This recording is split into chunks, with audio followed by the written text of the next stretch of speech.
And welcome everyone to part 2 of my full King's Indian repertoire from the black side, where we're going to build a full repertoire for black against both 1 d4, 1 c4 and 1 knight f3 respectively. My name is Grandmaster Felix Blohberger. I'm from Austria. I've won the Austrian Championship multiple amount of times, became a Grandmaster when I was about 18 years old.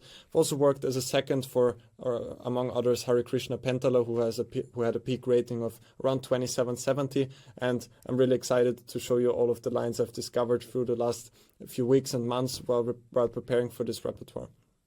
What is especially important for me to tell you right from the start is that in this repertoire I was mostly really looking for lines which are easy to learn, some concepts also that we sort of develop our pieces accordingly against everything, because what was always quite confusing also to me is that the King's Indian is a huge opening and it's extremely difficult to study all of the different move orders, and that you need to learn this one thing which works against this system and a completely different idea which works against a very similar system.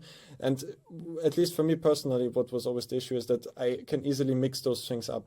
And I've heard this also from many of my students and many of my friends, that I'm not the only one that feels like this. And therefore in this repertoire, I really want to suggest you some systems which are easy to learn, which are not really looking for some extremely forcing lines, and where you can more rely on your positional and strategical understanding and just your understanding of those King's Indian structures, and not just to learn some long engine lines until the very end. So this is kind of the key concept of this repertoire. Now I would like to show you some of the lines which are covered in this part 2. So just as a reminder, in part 1 we have covered systems like the London, for example, also the G3 King's Indian, so typically systems where white did not develop his pawns to d4, c4 and e4. And in part 2 we are looking at exactly those systems, which I sort of call the classical systems of approaching the King's Indian, and I'm about to show you some of the lines which are going to be waiting for you. So of course the very classical approach with knight f3, short castle, and now bishop e2. And as I've mentioned earlier here, we are going for the system with knight a6 against basically anything in those classical systems. And one positive upside of starting with this move knight a6 is that compared to the more classical way of approaching the King's Indian with the immediate e5, first of all, white could go for the exchange variation, which often tends to be quite dry and difficult to win for black. Also, there's this extra option to go for d5, when white often keeps the king in the center and then immediately tries to gain an initiative on the king side.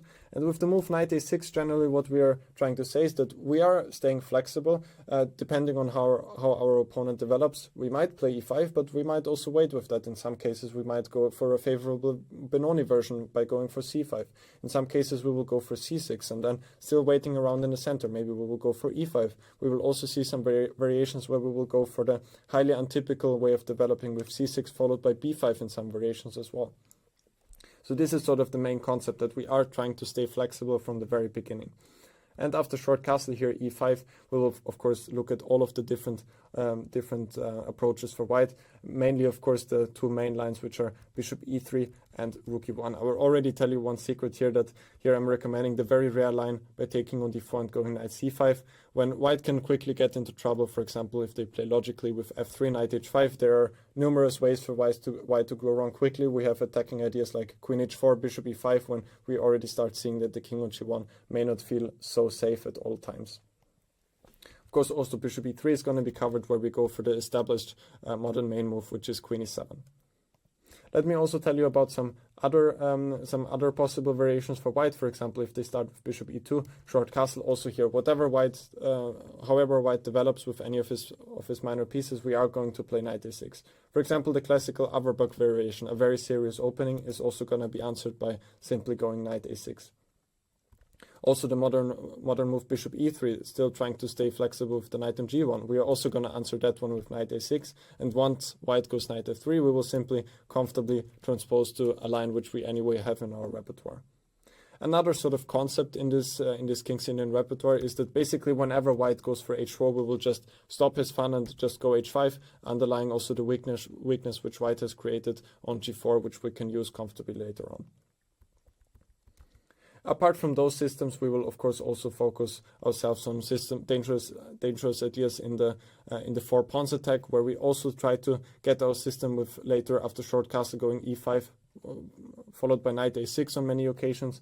We'll also look at lines like, for example, bishop d3 with flexible developing moves with white, for example, knight e2 and knight f3. All of that is going to be covered in this part 2. Another major opening, of course, another major opening complex are the lines with h3. Also here we are going for short castle, and however this bishop is going to develop, if it is to e3 or g5, we don't really care. We just play knight a6 on the next move, and again stay flexible in the center with either going for c6, and then some ideas with b5 do exist, or we do wait for the right occasion to play e5 later on if white does make some commitments which we can make use of. Finally, we will also look at, for example, the Samisch, which is of course also a huge opening. Already in this line, there's actually a big novelty waiting for you on as early as move 7, which I was actually extremely shocked to find, since the Samisch is such a huge line. And to find a novelty on move 7, I really did not expect by preparing for this course. Here I'm giving short castle, and if bishop e3 now, the very interesting move b6, because again, by going c5, what I always felt a little bit uncomfortable was by just sacrificing this pawn, when it's often quite difficult for black to sort of prove the compensation. Of course, the computer might scream that this is like completely fine and playable, but from a practical point of view, if you maybe don't remember all of the lines, it might become a little bit difficult to play this, simply being a pawn down in an endgame.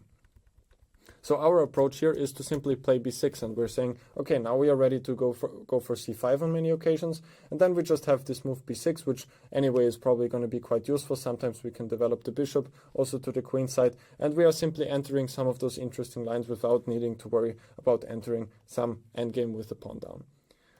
So those are the most important things which we are going to cover. So all of those huge classical main lines are going to be covered in part 2. Of course, it makes a lot of sense also to combine part 1 with part 2, since there are many transpositions between those two parts, and therefore it's sort of a holistic repertoire. To merge both of them together, I think, makes a lot of sense. So I want to thank you for purchasing this course and having the trust in my analysis and explaining abilities. I hope I will not disappoint you. Thank you so much for your trust, and I hope you enjoy the course, and wish you a lot of success and luck with the King's Indian. Thank you so much.